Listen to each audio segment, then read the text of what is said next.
గోపిమూర్తి గారు. ధన్యవాదాలు అధ్యక్ష. రాష్ట్ర వ్యాప్తంగా 2005 నుండి బడి బయట ఉండే ఆడపిల్లల కోసం ప్రభుత్వం 352 కేజీబీవీ పాఠశాలను నెలకొల్పింది అధ్యక్ష.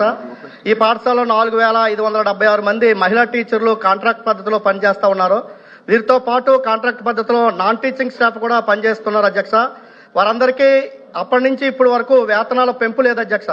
ప్రధానంగా తాజాగా సుప్రీంకోర్టు కేజీబీవీ పాఠశాలలో పనిచేస్తున్నటువంటి మహిళా టీచర్లను రెగ్యులర్ టీచర్లుగా పరిగణించాలని సూచించడం కూడా జరిగింది అధ్యక్ష. కావున వారందరినీ రెగ్యులర్ చేయాలని చెప్పి ఈ లోపు వారికి ఎంటీఎస్ అమలు చేయాలని చెప్పి, అదేవిధంగా సర్వశిక్ష అభియాన్లో అధ్యక్ష కాంట్రాక్ట్ మరియు అవుట్సోర్సింగ్ సిస్టంలో సిఆర్ఎంటీలు, ఎంఐఎస్లు, కోఆర్డినేటర్లు, డేటా ఎంట్రీ ఆపరేటర్లు, మెసెంజర్లు, పార్ట్ టైం ఇన్స్ట్రక్టర్లు, భవితా సెంటర్లు మొదలగు వారు పనిచేస్తున్నారు అధ్యక్ష.